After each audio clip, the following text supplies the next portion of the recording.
मुअज़्ज़ज़ सामईन किराम, अस्सलामु अलैकुम व रहमतुल्लाहि व बरकातुहू।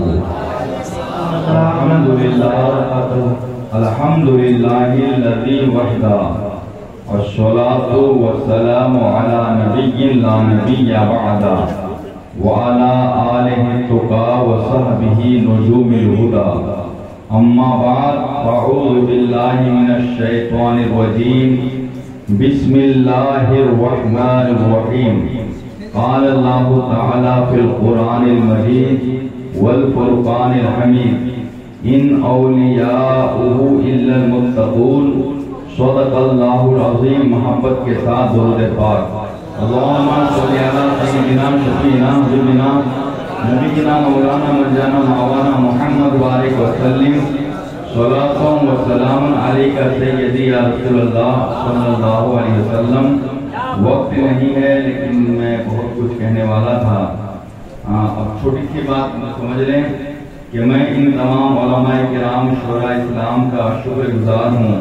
मेरे एक फ़ोन पर हज़रात हाजिर आए और मेरी इज्जत अफजाई फरमाएं। अल्लाह ताला हमसे इस मोहब्बत को कबूल फरमाए। मैं आपका काफी वक्त लिया और आप हज़रात में तशरीफ रखे।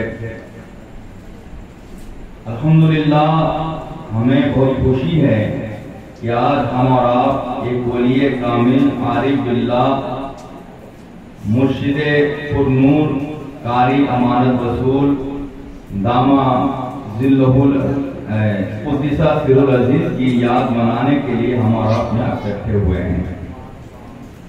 मैं आपको बता दूं कि कारी अमानत रसूल कौन थे।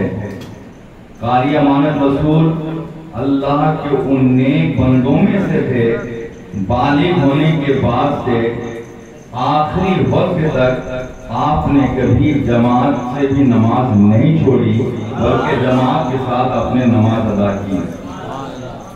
आप अल्लाह के उन मुकद्दस और बरगुज़िदा बंदों में से एक थे जिनके पीछे सरकार मुफ्ती आज़म हिंद रज़ी अल्लाह तआला अन्हु ने 12 साल नमाज पढ़ी है। जोर से बोलो।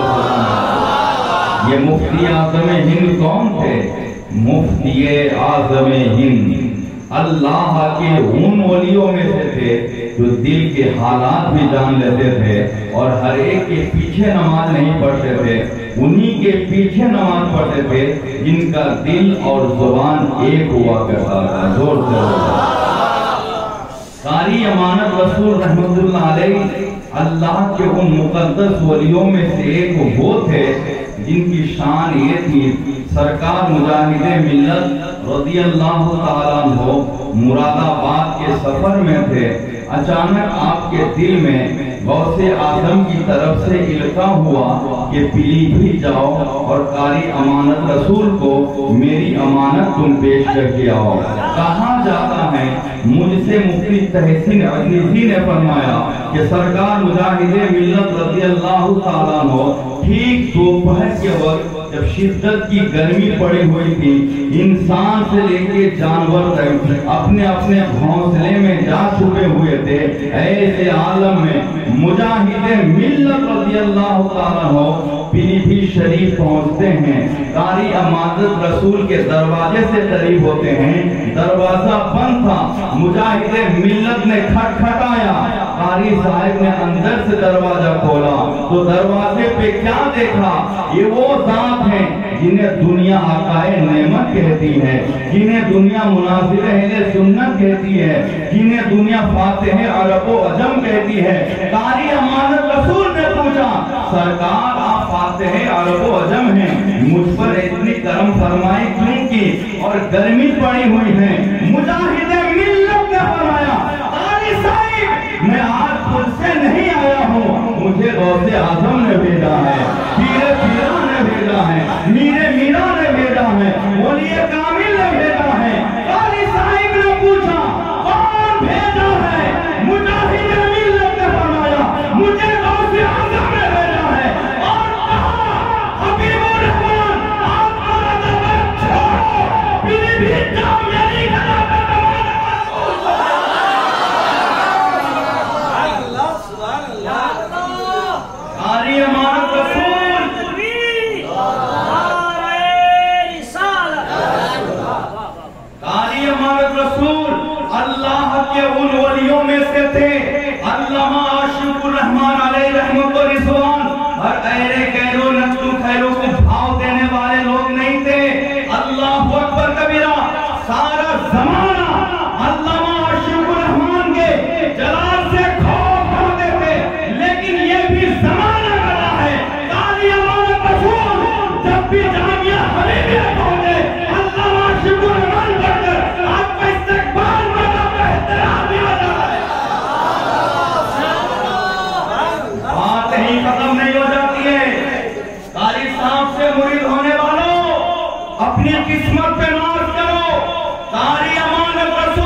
मुफ्ती आज़म भी थे, फकीह आज़म भी थे, मुहद्दिस आज़म भी थे। इसीलिए तो जब मुफ्ती आज़म हिंद के मुजद्दिद पे लोगों ने उंगली उठाई, कारी अमानत रसूल आगे बढ़ के जमात सवाल कदम संभाले, अच्छे अच्छे बेदात इकट्ठे हो गए, ज़माने ने माया आला हज़रत भी मुजद्दिद है, मुफ्ती आज़म हिंद भी मुजद्दिद है। नारे तकबीर, नारे रिसालत, नारे रिसालत, फैज़ान नसीब मिल्लत, फैज़ान अमानत रसूल, कारी अमानतुल्लाह, नारे तकबीर, नारे रिसालत। मैं उन्हीं का खलीफा हूँ, इसलिए मेरे बच्चों मुझसे मत टकराओ। मैं उन्हीं का खलीफा हूँ, मैं वो हूँ जिनके बारे में अल्लामा आशिकुर रहमान ने कादरिया में सलीमुद्दीन से कहा था, उनको तन्हा मत सोचो, उनके पीछे बहुत बड़े का हाथ है। और जोर से बोलो, और मचल के बोलो, और सुनो, कारी अमानत रसूल अल्लाह के उन वलियों में से थे, मैंने अपनी आंखों से देखा। आजकल याद रखिएगा, जैसा दरख्त होगा फल भी वैसे ही होगा। जैसे मौलवी से आपका ताल्लुक होगा, आपके अंदर वही किरदार भी होगा। अगर आप उस मौलवी से जुड़ते हैं जो बेहतर पैसे के मुहर्रम में तकरीर नहीं करता है, वह पैसे ही की बात करोगे हर जगह। मैं बताना चाहता हूँ, मुझे फख्र है कारी अमानत रसूल की खिलाफत पर कि कारी साहिब ने जब मुझे गुलजार दस्तगीर कॉन्फ्रेंस में खिलाफत दी तो आपने बरमला ऐलान किया था, याद रखो मुझे बड़ी बड़ी खानकाह के लोग खिलाफत देने के मुतमन्नी हैं। काफी पीरों ने मुझसे कहा आप हमारी खानकाह आइए, हम आपको खिलाफत देंगे, लेकिन फकीर ने कहा मुझे इसकी हाजत नहीं। ज़माने ने देखा था, कारी अमानत रसूल ने बरमला गुलजार दस्तगीर कॉन्फ्रेंस में कहा था, मुझे जो कुछ मुजाहिदे मिल्लत ने दिया था, मुजाहिदे मिल्लत की दी हुई अमानत तुम्हें गुलाम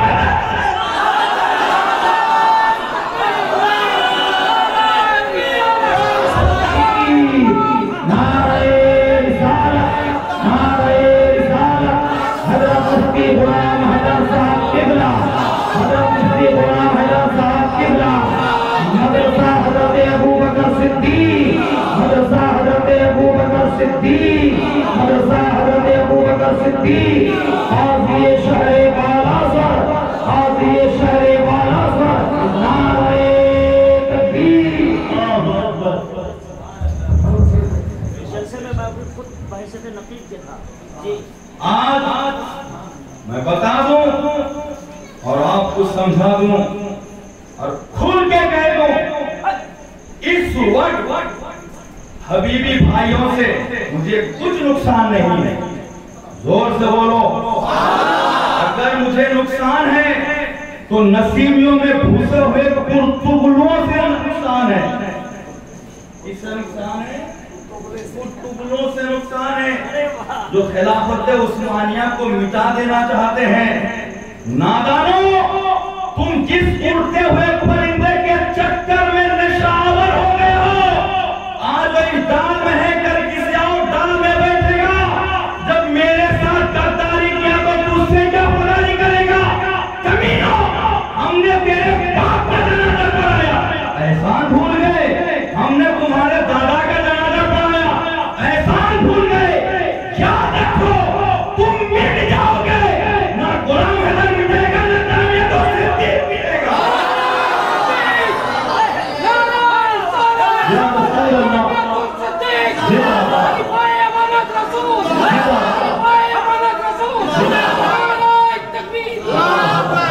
हबीबी भाई लोग जब ज़खराई से बाहर जाते हैं, लोगों में क्या कहते हैं जानते हैं कि हमारे गांव में गुलाम हैदर से हमारा कुछ भी इख्तिलाफ है, लेकिन मदरसा कायम करके हमारे गांव का सर ऊंचा कर दिया।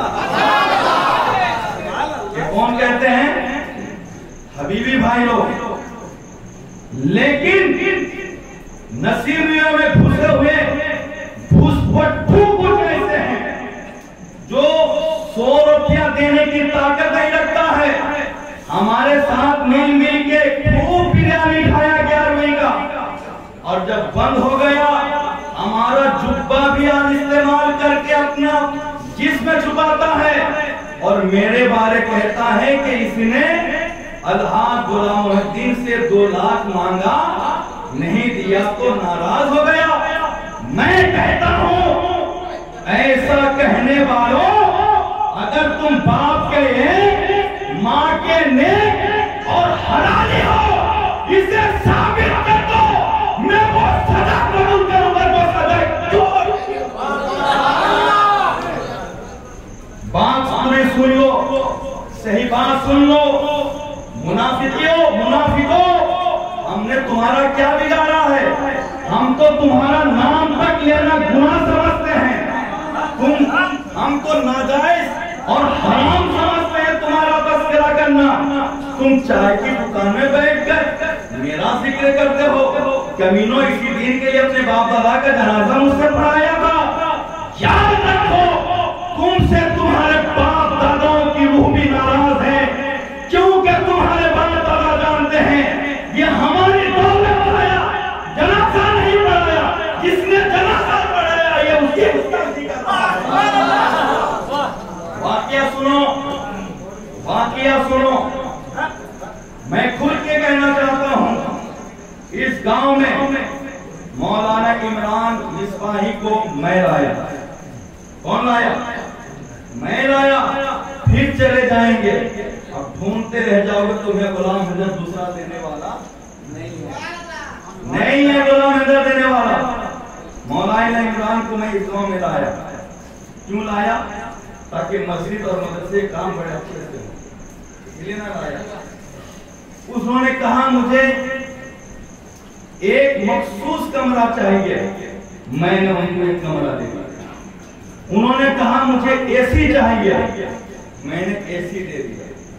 उन्होंने मुझे कहा कि मुझे इन्वर्टर चाहिए, मैं इन्वर्टर भी उनको दे दिया। जब जो कुछ उन्होंने कहा मैंने उनकी बात मानी।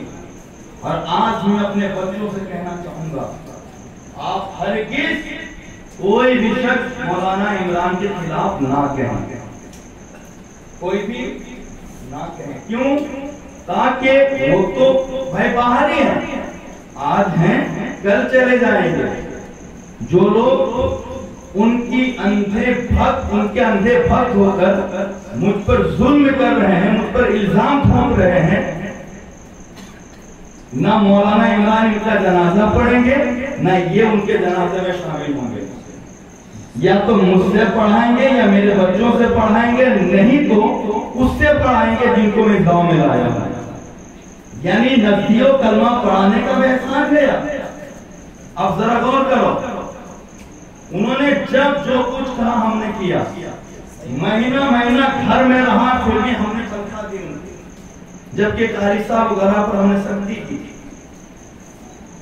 एक दिन मैं सुख को बाहर निकला, सलमान मामू और मेरे मामू बैठे हुए थे। ये भी मेरे मामू और मेरे हुसैनी मामू बैठे हुए थे।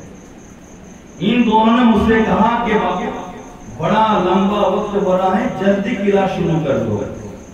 मैंने कहा ठीक है। मुरब्बी लोग कह रहे, हम भी देख रहे हैं 4:30 बजे नमाज खत्म हो जाती है, 4:30 बजे नमाज खत्म हो जाती है। अब 4:30 से 6:50 तक 2 घंटे 20 मिनट होते हैं।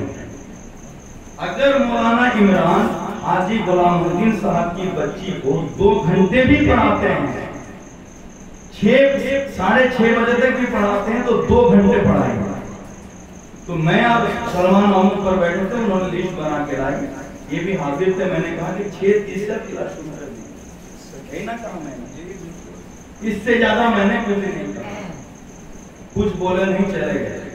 मुझे मोबाइल में मैसेज कर रहे हैं कि अगर आप 6:50 से 6:30 से क्लास शुरू करेंगे तो मैं पहली घंटी नहीं आऊंगा, नहीं आ पाऊंगा। अरे मैं हूं तुम्हारा सरबरा।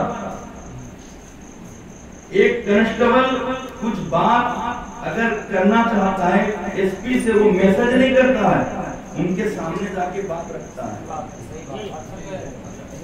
ये हमारे हमको मैसेज कर रहे हैं, हजरत अगर 6:30 से क्लास शुरू करेंगे तो हम पहली घंटे नहीं आएंगे। हमने वॉइस भेजा कि जब आप सदर मुदरिस होके, हेड मौलवी होके पहले घंटे नहीं आएंगे तो दूसरे मुदरिस को हम कैसे पाबंद बनाएंगे? और अगर आप 6:30 बजे आएंगे तो ठीक है, नहीं तो अपना सोच लो। इतनी सी बात होगा। अब हमारे यहाँ आना ही छोड़ दो, आना ही। हमने एक दिन इंतजार किया, नहीं आया। हमने फिर असर को एक बार मैसेज भेजा उनको, वॉइस मैसेज, आप आएंगे या नहीं आप बताइए। जवाब भी नहीं दिया, जवाब भी नहीं दिया। अब अंत भक्त लोग मुझ पर झूठा इल्जाम लगाया। क्या इल्जाम लगाया? झूठा इल्जाम।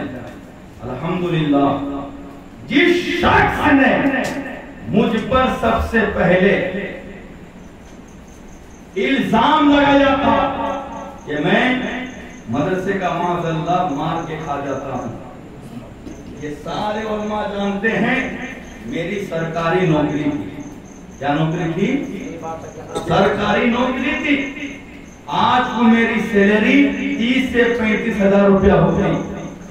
मैं अगर दुनियादार होता, पैसे का लालची और हरीस होता तो मैं अपने बीवी बाल बच्चों को ले जाता और केंद्रापाड़ा में बेहतर रूम लेके हर दिन 1000 भी खर्चे करता, तो भी मेरा कुछ फर्क नहीं पड़ता क्योंकि मेरी सैलरी हो रही है।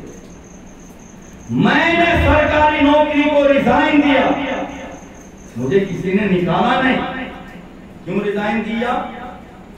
इसलिए मेरे जहन में हमेशा से ये बात थी कि कयामत के दिन अगर रसूलुल्लाह पूछेंगे हमने तुम्हें अपना वारिस बनाया, तुमने दीन के लिए क्या किया, तो मैं क्या जवाब दूंगा?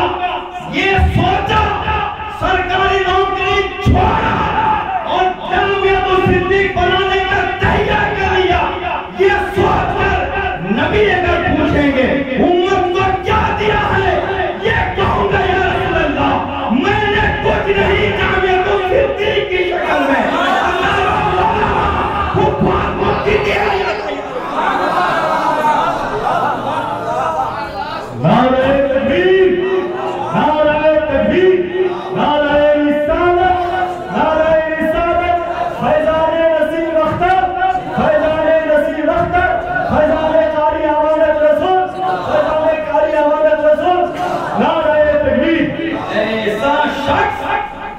जो सरकारी नौकरी को ठोकर से उड़ा दे वो यही सबका फितरा खाएगा।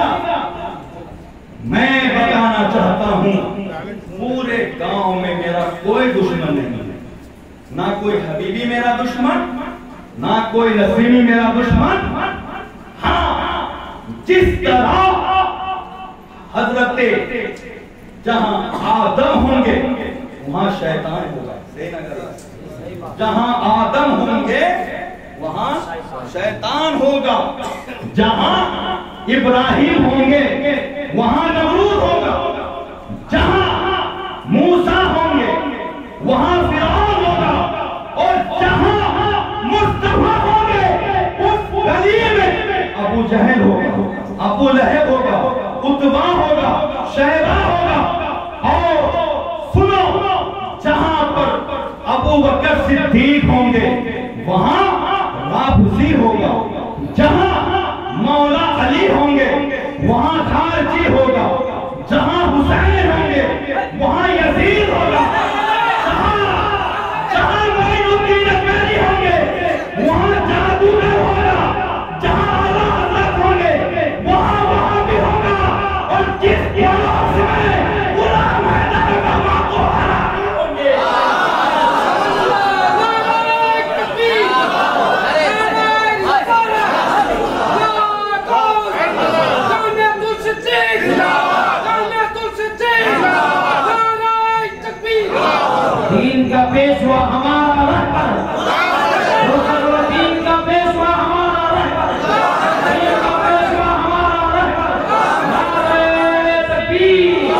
हक है। कुछ भी मामला, मेरे पूरे गांव में मेरा कोई दुश्मन नहीं, इसी पड़ोस में दो दुश्मन हैं। एक तो मैं सूदखोर का एहसान करता हूँ और दूसरे को चुगलखोर का एहसान देता हूँ, ताकि ज़माना याद रखेगा, ताकि ज़माना याद रखेगा मुस्तफा ने ये उमर को, जिसको कुफार अबू हकम कहते थे, मुस्तफा ने अबू जहल कहा तो कयामत कर लो उसे अबू जहल कह रहे हैं। तो इस पड़ोस में नामुराद कहता हूँ ताकि जमाना याद रखेगा। मुस्तफा ने तो अबू जहल कहा था, मुस्तफा के गुलाम ने इसे सूदखोर कहा। तो जिस तरह जब तक कयामत नहीं आएगी अबू जहल पे लानत होगी, ऐसे जब तक जाए तो सिद्दीक रहेगा, इस सूदखोर पे लानत होगी।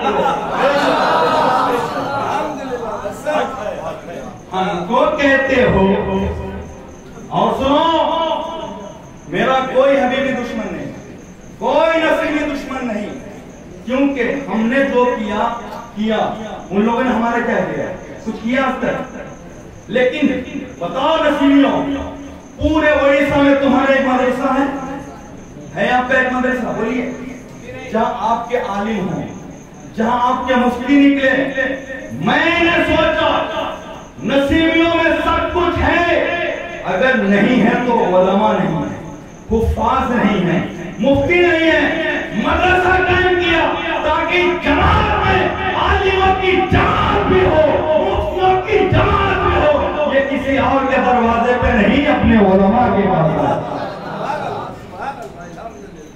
आप देखिए असली मामला, अलहाज गुलाम मोहद्दीन से भी हमारा कोई इख्तिलाफ नहीं, वो मेरा मामू है, उनका भी एहसान मुझ पर है।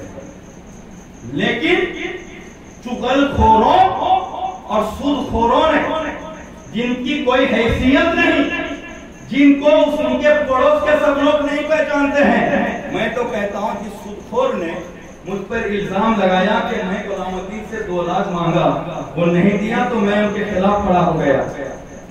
मैं कहता हूं तेरी हैसियत क्या, मैं तुझसे लड़ूं? मैं तेरी हैसियत क्या है? मैं तो कहता हूं उसको ले आओ, इसी पाड़ा में घुमाओ और छोटे छोटे बच्चे पूछो इसका नाम क्या, कोई बच्चा नहीं बता पाएगा कि इसका नाम क्या। तो जिसको उसके पड़ोस के बच्चे नहीं पहचानते हैं, क्या उससे गुलाम हैदर लड़का अपना इमेज खराब करेगा? एक बार शेर में कुत्ते में मुकाबले की बात हुई, मैं बहुत सुन रहा हूं और खामोश हूं। मैं मजबूर हूं आज आपके सामने हकीकत बयान करूं, क्योंकि जिस तरह हजरत हूर करबला में पहुंचने के बाद क्या देखे, एक तरफ यजीद है और एक तरफ हजरत हुसैन है, एक तरफ यजीद है और एक तरफ हजरत हुसैन है। तो हजरत हूर ने सोचा इधर जाता हूं तो जहन्नम में गिरूंगा, उधर जाता हूं जन्नत में जाऊंगा। तो हजरत हूर ने सोचा कि क्यों रहती दुनिया में अपने लिए जहन्नम खरीद लूं। जिसने मुझ पर इल्जाम लगाया उसे तो जहन्नम में जाना ही है, क्योंकि आलिम के गुस्ताख जो होता है उसकी मौत को उसका ईमान सल्ब हो जाता है। मैं आप भाइयों से कहना चाहता हूं, इन उलमा के दुश्मनों और यजीद के नुत्फों के चक्कर में आके अपनी आखिरत खराब ना करो। ये देखो, दीन की बात मैं करता हूं या वो करता है, शरीयत मैं बताता हूं या वो बताता है, इस्लाम के लिए मैं लड़ता हूं या वो लड़ता है। तो जिस तरह हूर ने दुनिया में फैसला किया तो आपको भी फैसला करना होगा। अब हमारे साथ रहेंगे या इन मुनाफिकों के साथ रहेंगे, हमारी बात सुनेंगे या इन मुनाफिकों की बात सुनेंगे। मैं आपको बता देना चाहता हूं, एक दफा हाजी गुलाम मोहद्दीन साहब की जब छत ढलाई हो गई, उस छत के ऊपर मैं खड़ा था, वो भी थे। उन्होंने मुझसे कहा कि मैं यहाँ मस्जिद बनाना चाहता हूँ। उन्होंने मुझसे क्या कहा, मैं यहाँ मस्जिद बनाना चाहता हूँ। तो मैंने कहा कि जगह किसके नाम पे हो? उन्होंने कहा ये जगह मदरसे के नाम पे है और मार्फत दात अजमल के दादा वगैरह हैं, हम बनाएंगे, कोई आएगा और हम लोग पीट के उसको भगा देंगे। बनाओ, हम क्यों बना दे रहे हैं, हमारी क्या जरूरत है। लेकिन मुझे बाद में खबर हुई कि उस जमीन का मालिक उस्मानी जामे मस्जिद है। तो फिर जब उनसे हमारी दूसरी बात हुई तो मैंने कहा शरअन तो वो जायज नहीं है, क्योंकि वो जमीन मस्जिद के नाम पे वक्फ हुई है, मस्जिद के लिए नहीं, मस्जिद की बेनिफिट के लिए वक्फ हुई है। तो उन्होंने कहा कि तुम जवाज की कोई सूरत निकालो, जैसे कि जायज हो जाए कोई सूरत निकालो। अल्लाह ने एक बात मैं बता दूं, कुछ मसले वो हैं जो साफ साफ कुरान में हैं, कुछ मसले वो हैं जो साफ साफ हदीस में हैं। उस मसले को कोई आलिम और मुफ्ती बदल नहीं सकता। बाज मसले वो हैं जो कुरान और हदीस में साफ नहीं है, उलमाए किराम दलाइल कायम करके हल करते हैं। तो उसमें एक आलिम चाहेगा तो कोशिश करके उसको बदल सकता है हालात और जमाने के एतबार से।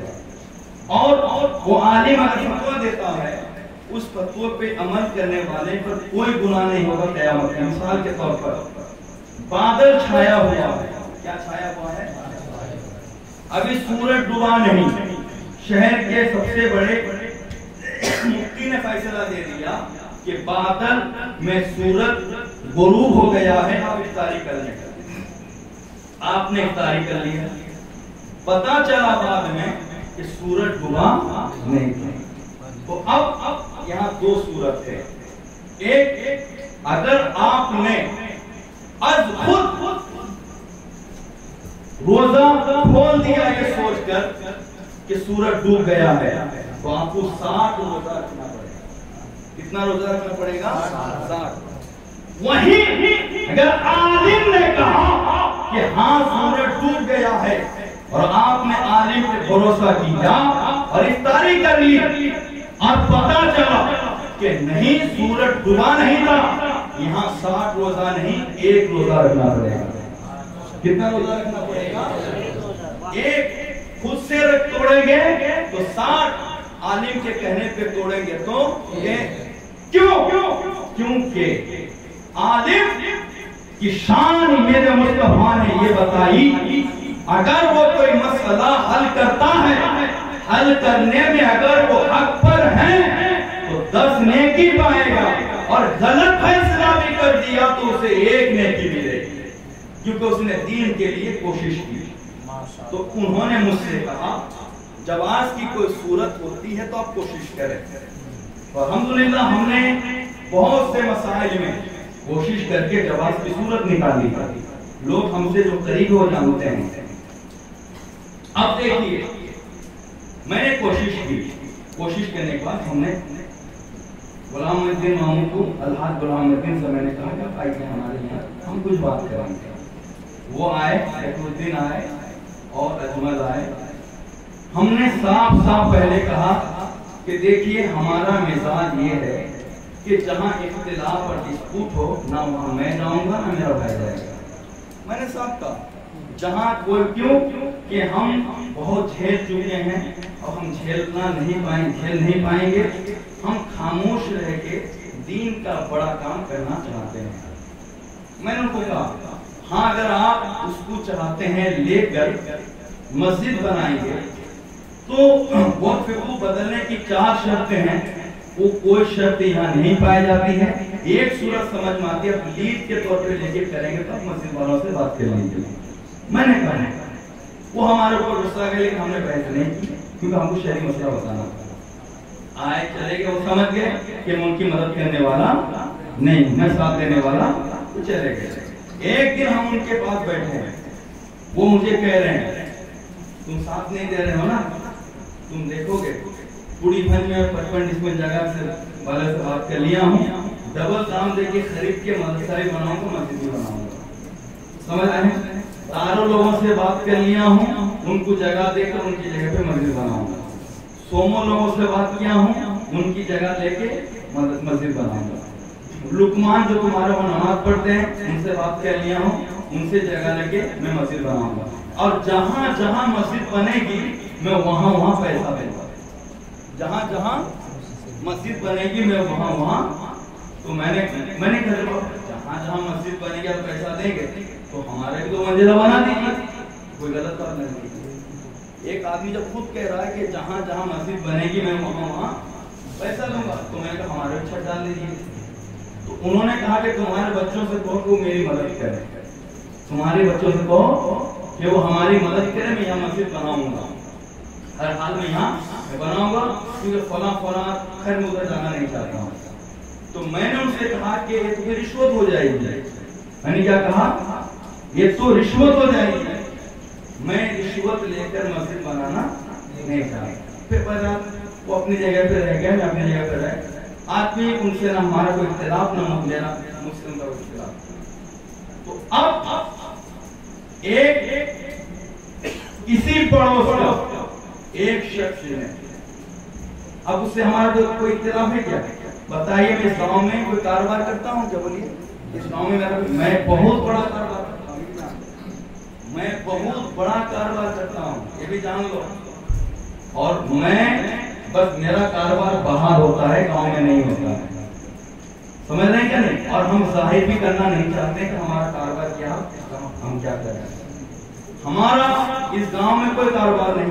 अगर हमारा किसी से कारोबारी वाला एक मसला होता तो चलो, हमसे कोई झगड़ रहा है तो समझ में आएगा कि इससे एक पैसा वाला मैटर है। ना मैं किसी की दुकान में बैठता हूँ, ना मैं कोई कारोबार करता हूँ, ना किसी के ताल्लुक से कुछ बोलता हूँ। मैं 24 घंटा अपने घर में रहता हूँ, मदरसा बनाता हूँ, लोगों से भीख मांग के लाके इन बच्चों को आलिम बनाता हूँ। और मैं इस काम में कुछ करता हूँ क्या? मैं जो कुछ करता हूँ बाहर करता हूँ, मेरा जो भी कुछ कारोबार है बाहर है, और वो भी बड़े पैमाने पे है, ये भी जान लीजिए। अब मुझे बताइए मेरी कौन सी गलती हो गई? अब देखिए, हमारे खिलाफ इसी पड़ोस के दो चुगलखोर ने क्या किया, लोगों में फैलाया, जबकि हाजी गुलाम मोहिउद्दीन का ये जुमला नहीं है। मैंने उनसे मैं तो बहुत गुस्से में था, कल मैंने उनसे बात कर ली, उन्होंने साफ साफ कह दिया कि मैंने ये जुमला कहा ही नहीं है, लोगों ने मुझ पर झूठ बोला है।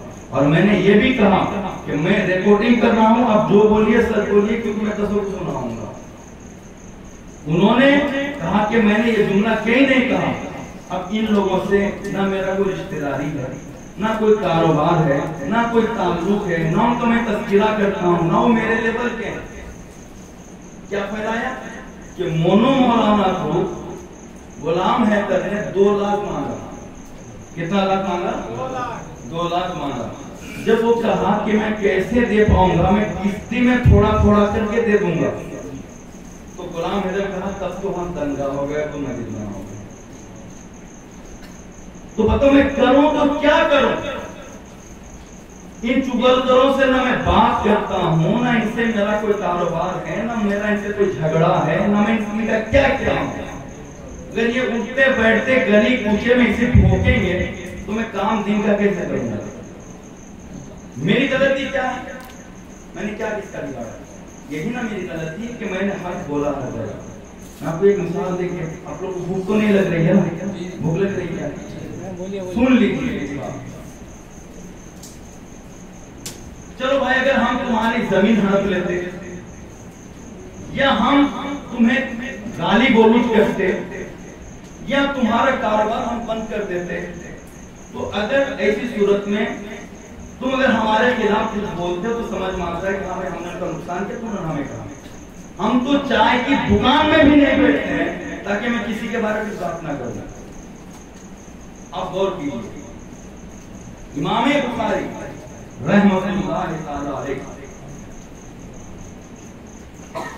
जब निशापुर पढ़ाने के लिए आए, कहाँ पढ़ाने के लिए आए? निशापुर। हाँ, एक बात और मैं कहता हूं, सुन लीजिए, आज रोजे की नियत कर लीजिए। समझ रहे क्या नहीं? मैं आज बताना चाहता हूं, आप सुनिए।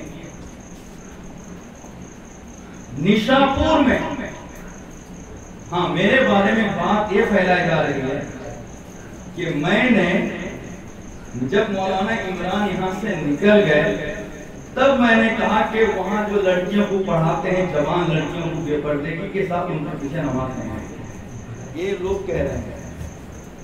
अल्लाह झूठों पर लानत बरसाए। जब एक दफा मौलवी इमरान और मैं दोनों कहीं खड़े थे, उससे पहले सुनो, जब मुझे इस बात का इल्म हुआ तो मौलवी इमरान असर बाद हाजी गुलाम मोहिद्दीन के घर जवान लड़कियों को पढ़ाते हैं। मुझे अपने मेंबरों से इल्म हुआ तो मैंने उनको इस तरीके से कह दिया कि आप आज से वहां मत जाइएगा, आप हमारे यहाँ पढ़ाइएगा। वो आपको 1500 देते हैं, मैं आपको 2000 दूंगा। उसके बाद मैंने अपने मदरसे के छोटे छोटे बच्चों से कहा कि तुम असरबाद मौलाना से पढ़ना, और उन छोटे बच्चों से कहा कि आप लोग आगे बैठिएगा, और लड़कियों से मैंने कहा कि तुम पर्दे में पीछे बैठना। लेकिन हम कह के बैठे हैं सहन में, बच्चे लोग गए और सीधे लाइब्रेरी से निकल आए। मैंने कहा तुम इतने जल्दी पढ़ लिए? तो उन्होंने कहा कि मौलाना ने कहा हम तुम लोग को नहीं, इन लड़कियों को पढ़ाएंगे, तुमको जो पढ़ना है सब पढ़ोगे। तो हमने वहां उनको रोका, जवान लड़की को बेपर्दगी के साथ पढ़ा रहे थे, और हमने यहाँ की लड़कियों से कहा कि पूरे निकाब में रहना और पीछे बैठना। और मैंने उनको जो कहा वो जाहिल नहीं था, वो भी तालीम है ना, उनको मसला मालूम नहीं था। उसके बाद मैंने पहले रोका, उसके बाद फिर यहीं पर वो और हम दोनों खड़े थे।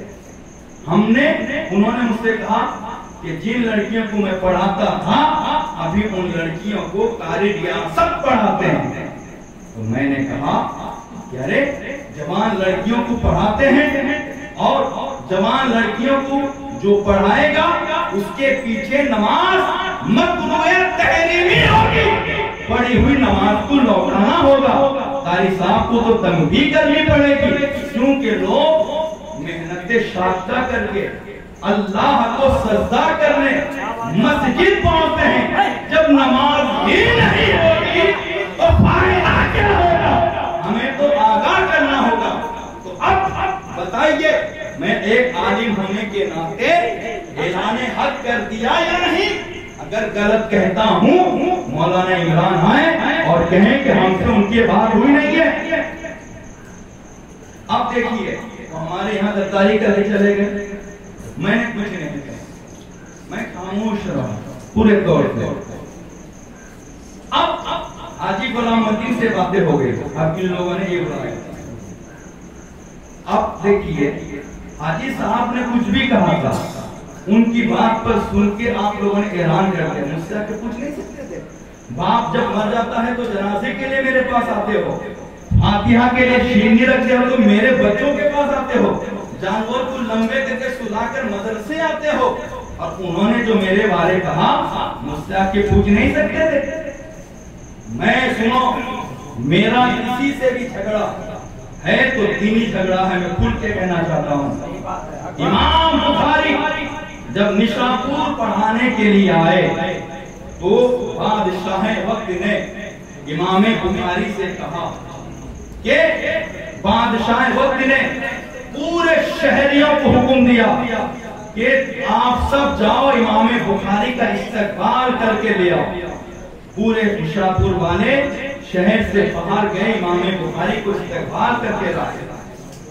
जब इमाम बुखारी निशापुर पहुंचे और पढ़ाने लगे तो उस दौर में फितना उठा। वो फितना क्या था? वो फितना ये था कि कुरान अल्लाह का कलाम है या मखलूक है। तो इमाम बुखारी ने वो अकीदा पेश किया जो अहले सुन्नत का अकीदा था। इमाम बुखारी ने कहा अल कुरान कलामुल्लाह, कुरान अल्लाह का कलाम है, मखलूक नहीं है। बादशाह वक्त उस पीर के आलिम मुरीद थे जिनका अकीदा था कि कुरान कलाम नहीं मखलूक है। बादशाह वक्त ने इमाम बुखारी से कहा कि तुम वो अकीदा कायम करो जो अकीदा मेरे पीर का है। इमाम बुखारी ने कहा मैं जान दे सकता हूँ, ईमान नहीं दे सकता। इतना कहना था। इमाम बुखारी को शहर से निकाल दिया गया। इमाम बुखारी को जानते हैं जब शहर से निकाला गया, किसी ने धक्का मारा, किसी ने गला दबोचा। इमाम बुखारी जब आए थे निशापुर, लाखों की तादाद में लोग इस्तकबाल किए थे। जब शहर से निकल रहे थे, कोई आपके साथ नहीं था। आपका एक शागिर्द इमाम मुस्लिम था। किसी ने इमाम बुखारी से कहा हजरत आप जब निशापुर आए थे, आप हजारों लोग इस्तकबाल करके आए थे, लेकिन अभी जो आप जा रहे हो तन्हे तन्हा जा रहे हो, तन्हे तन्हा जा रहे हो। आपको अभी ज्यादा खुशी मिल रही है या जब आपको लाया गया था उस वक्त आपको ज्यादा खुशी मिल रही थी? इमाम बुखारी ने कहा अल्लाह गवाह है, मैं इस वक्त जितनी खुशी महसूस करता हूँ मुझे उस वक्त उतनी खुशी नहीं थी। पूछा गया अभी तो आपको धक्का मारा गया, आपको तो ढकेला जा रहा है। इमाम बुखारी ने कहा धक्का मार रहा है, बात सही है, लेकिन मैंने ईमान बचा लिया, उसका मजा भी आ रहा है। अब आपने इमाम बुखारी का वाकया सुना। जिस इमाम का मुकल्लिद है वो है इमाम आजम अबू हनीफा। इमाम आजम अबू हनीफा के दौर में इमाम इब्ने लैला को सरकार अली करमल्लाहु ताला वजहुल करीम ने वहां का काजी बनाया। लेकिन इब्ने लैला अक्सर फैसला करने में गलती कर देते थे। उनकी मजलिसे कज़ा कूफा की जामे मस्जिद में लगती थी। एक दफा इमाम इब्ने लैला मजलिसे कज़ा बर्खास्त करके घर की तरफ जा रहे थे। क्या देखते हैं रास्ते में एक मर्द और एक औरत आपस में लड़ रहे हैं। लड़ते लड़ते दौरान झगड़ा औरत ने कहा या इब्न ज़ानियैन, ऐ दो जानियों के बेटे। औरत ने गाली दी किसको? एक मर्द को। उसी वक्त इब्ने लैला ने सुना और सिपाहियों को हुक्म दिया कि उस औरत को फौरन पकड़ो और ले चलो मस्जिद में जहां उनकी मजलिसे कज़ा लगती थी। इमाम इब्ने लैला वहां पहुंचे और फैसला सुनाए कि इस औरत को हद लगाओ, हद्दे क़ज़फ़ लगाओ और डबल बार लगाओ, यानी 80-80 160 कोड़े लगाओ। फैसला सुना दिया। मस्जिद में 160 कोड़े उस औरत को लगाए गए। जब ये खबर इमाम आज़म अबू हनीफा रहमतुल्लाह ताला अलैह तक पहुंची तो इमाम आज़म ने फरमाया इमाम लैला ने फैसला करने में 6 गलतियां कर दी हैं। कितनी गलतियां करती हैं? 6 गलतियां करती हैं। पहली गलती तो ये है कि काजी जब मजलिस बर्खास्त कर दे, अब ऐसी सूरत में जब तक मजलिसे कज़ा का वक्त शुरू ना हो जाए वो कोई फैसला ना करे, कोई फैसला ना सुने। दूसरी गलती उन्होंने ये की कि मस्जिद में हद लगाई।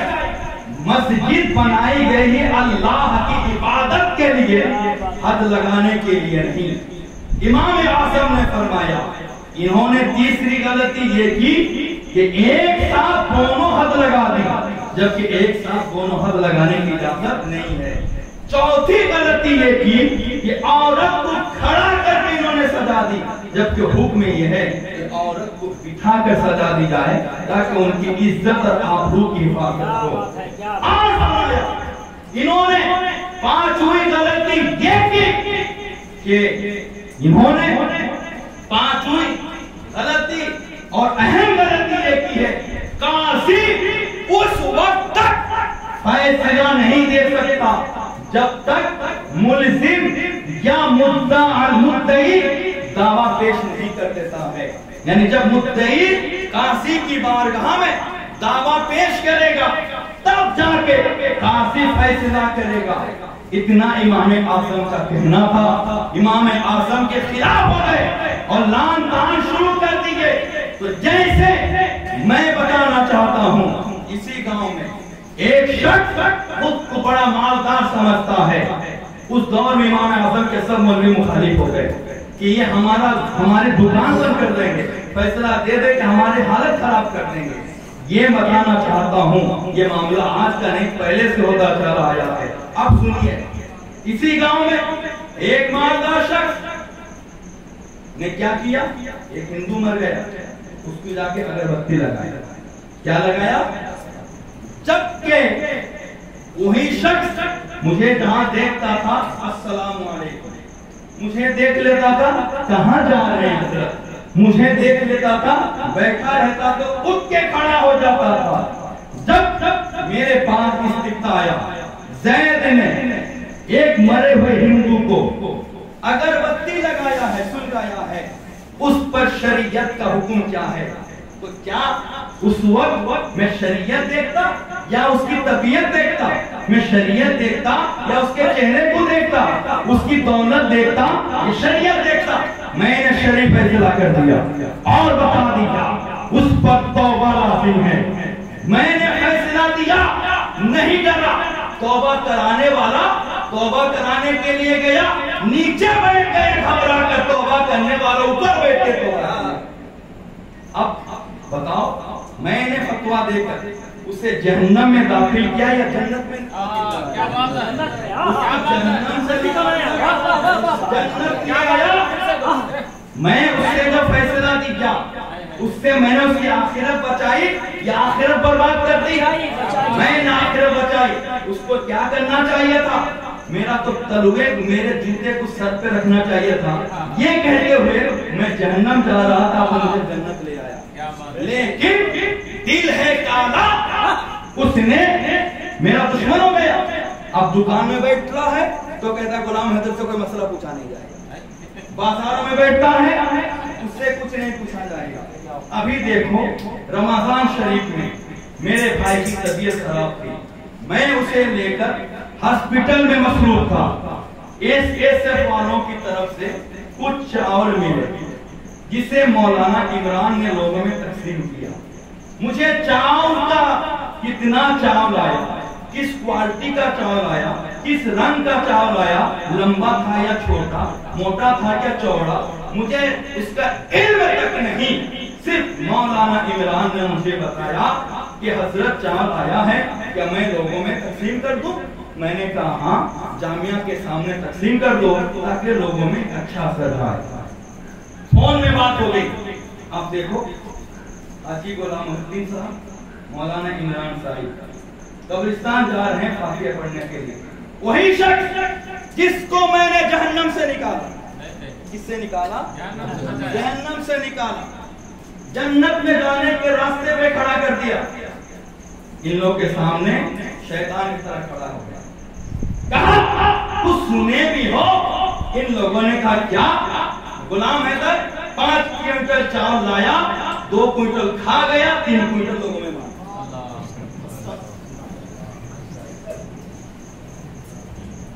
कितना खा लिया? 2 क्विंटल खा लिया, 3 क्विंटल लोगों में बांट दिया। मौलाना इमरान ने कहा अरे वो चावल तो मैं लाने वाला हूँ, हजरत की रूह को भी खबर नहीं, आपने कैसे कह दिया? वो शर्मिंदा हो गया और भाग गया। और सुनो, एक शख्स हमारे सेक्रेटरी सरफराज, ये मेरे दाएं तरफ बैठते रहते, आज भी बैठते हैं दाएं तरफ, और एक शख्स जो इसी पड़ोस में रहता है वो मेरा बाएं तरफ बैठता है। माने ये मेरे दाहिना वजीर और वो मेरे बाएं वजीर, समझ रहे? मैंने उसके किसी मुतकिद के खिलाफ शरीफ फैसला किया, गुस्सा गया, कहा आपने फैसला दिया और मुझसे नहीं पूछा। आपने फैसला दिया, मुझसे नहीं पूछा। मैंने कहा क्या तू कुरान है, क्या तू हदीस है, क्या तू शरीयत है? क्या तू मबसूत है, ना तू हिदाया है, ना तू कानून शरीयत का व्यवहार शरीयत है। मैं तुझे अब इतनी बात पर गुस्सा गया, उसी दिन से जहां बैठता है जब तक मेरा जिक्र नहीं कर देता है उसका हाथ ही हल नहीं होता। यह है ये। अब मुझे बताइए, आप इस गांव में 80% लोग गरीब हैं या नहीं? गरीब हैं या नहीं? मैं और हजरत अल्लामा मौलाना मेहरुद्दीन साहिब मंजरी हबीबी कुद्दूसी जो गरीबों को लाके जानवर देते हैं, क्या गुनाह करते हैं? मुझे बोलिए, गुनाह करते हैं क्या? अरे हम देखते हैं कि इसी बकरीद के मौका से गरीब लोग 2-2 जानवर लेते हैं, बेचारे गोश्त सुखाकर एक लंबे वक्त तक खाते हैं। तो गरीब लोग मेरे लिए दुआ करते होंगे क्या? नहीं करते होंगे? इन्हें दुआ करते होंगे। अब देखिए, जहां जानवर नहीं मिलते हैं वहां लोग हर आए दिन हमें फोन करते हैं। अभी नंदीग्राम से लोग आए, यहाँ से 40-45 जानवर ले गए अपने किराए। 10 मलंग से लोग हमें फोन करते हैं, काशी महिला से मौलाना नईमुद्दीन हमें फोन करते हैं, बस्ता के लोग फोन करते हैं। हम कहीं नहीं देते, क्यों? इसलिए कि यहाँ मैं पैदा हुआ हूँ, यहाँ के गरीब लोगों का फायदा हो जाए तो मेरे लिए ये लोग दुआ करेंगे। कम से कम इतना तो कहेंगे, एक गरीब माँ थी, उन्होंने ऐसा आलिम बेटा पैदा किया, जहाँ लोगों को आलिम बनाया, उन्हें गरीबों की पेट भरी। हमने क्या किया? ये हमारा गुनाह। कुर्बानी इबादत इलाही है। कुर्बानी क्या है? कुरान में है, रब के लिए नमाज पढ़ो और कुर्बानी करो। और है इन्ना सलाती व नुसूकी, बेशक मेरी नमाज और मेरी कुर्बानी। कुर्बानी क्या है? इबादत है। और आला हज़रत सरकार ने फतवा रज़विया शरीफ में लिखा है, कुर्बानी इस्लाम की निशानियों में से एक निशानी है। अगर इसे मुसलमान का गलबा हो, कुफार से रोकना चाहे, जिहाद करना पड़े तो करो, लेकिन कुर्बानी न लो। ये है अल्हम्दुलिल्लाह, हम कुर्बानी कराते हैं तो इबादत हो रही है क्या? नहीं हो रही है क्या? नहीं। सलमान मामू की बाड़ी में 10 जानवर सिर्फ हो गए, तो ये मतलब हुआ कि उनकी बाड़ी में 10 इबादत हो गई अल्लाह। अगर मेरे घर में एक जानवर हम अल्लाह के नाम पे कुर्बानी करते हैं, इसका मतलब हुआ मेरे घर पे अल्लाह की एक इबादत हो। अब देखिए, जिस तरह शैतान समंदर किनारे मछली सजा के बैठता है, बैठकर कहता है तूने क्या किया, तूने क्या किया, तूने क्या किया, तूने क्या किया। सब लोग कहते हैं, कोई कहता मैंने शोहर बीवी को लड़ा दिया, कोई कहता मैंने भाई भाई को लड़ा दिया, कोई कहता मैंने ऐसा कर दिया, कोई कहता मैंने वैसा कर दिया। लेकिन जब कोई शैतान कहता है मैं इबादत करने वाले को रोक दिया, तो शैतान का अब्बा खुश होकर उसे गले से लगा। अभी हम गरीबों की मदद के लिए बात ही कर रहे थे कि कुर्बानी हो, गरीबों को फायदा हो, इबादत के इलाही भी हमारे गांव में ज्यादा से ज्यादा हो। शैतानों की मजलिस पर बैठ गई। क्या बैठ गई? मजलिस। हम कुर्बानी नहीं होने देंगे। अरे बेवकूफ, तेरा बाप अबू जहल ने जब नमाज पढ़ने से, कुर्बानी से रोकना चाहता था, तो अल्लाह ने उसके बारे कहा मन्नाइल लिखैर। अबू जहल की पहचान यह है कि वो नेकियों से, इबादतों से रोकने वाला है। तो कल अबू जहल ने कुर्बानी से, इबादत से रोका, तो अल्लाह ने मन्नाइल लिखैर कहा। और तुम आज कुर्बानी रोकना चाहते हो, तुम रोक दो, हमें फर्क नहीं पड़ेगा। गोरू आएगा तो गरीब खाएंगे, नहीं आएगा तो नहीं खाएंगे, हमारा नहीं फर्क पड़ता है। लेकिन तुम्हारा शुमार अबू जहल की औलादों में होगा। कयामत के दिन तो अबू जहल के साथ उठाए जाओगे, हमारा कुछ फर्क नहीं पड़ेगा। समझ रहे हो? एक छोटी बात आप सोचते होंगे ये इनके बारे इतने मैं कहीं बोलता नहीं, बंद कमरे में रहता हूँ, दुकानों में, मकानों में, चौराहों में बोलते, हमें फर्क नहीं पड़ता है। लेकिन हम ये नहीं चाहते हैं कि वो तो जहन्नम में जाएंगे, उनके बहकाव में कहीं आपकी आखिरत खराब ना हो। आप देखिए एक दफा कुत्ते में और शेर में मुकाबले की बात है कि कुत्ते को और शेर को लड़ाया जाए, देखा जाए जीतता कौन है, जीतता कौन है। कुत्ता तैयार हो गया लड़ने के लिए, कुत्ता पूरा लड़ने के लिए तैयार हो गया, लेकिन शेर होश हो जाता, वो उठा ही नहीं लड़ने के लिए, वो लड़ने के लिए उठा ही नहीं। तो ऐसे आलम में लोगों ने शेर से पूछा कि तू एक तमाचा मारेगा तो कुत्ता 7 मन जमीन के नीचे चला जाएगा, और तू वो तैयार हो गया, तू क्यों नहीं तैयार हुआ? शेर ने कहा मैं अपना इमेज खराब करना नहीं चाहता हूँ, मैं अपना इमेज खराब करना नहीं चाहता हूँ। अगर मैं कुत्ते से लड़ लूं तो कयामत तक हमारे बारे बात फैलेगी कि शेर जिंदगी में जीता है तो कुत्ते से जीता है, किससे जीता है? कुत्ते से जीता है। इसी तरह हम आदिम हैं, अल्लाह ने हमें इज्जत दी है। देखिए इनसे हमारा कोई खूनी रिश्ता है, ये हमारी मनकबत पर हमारी शान बयान कर रहे हैं।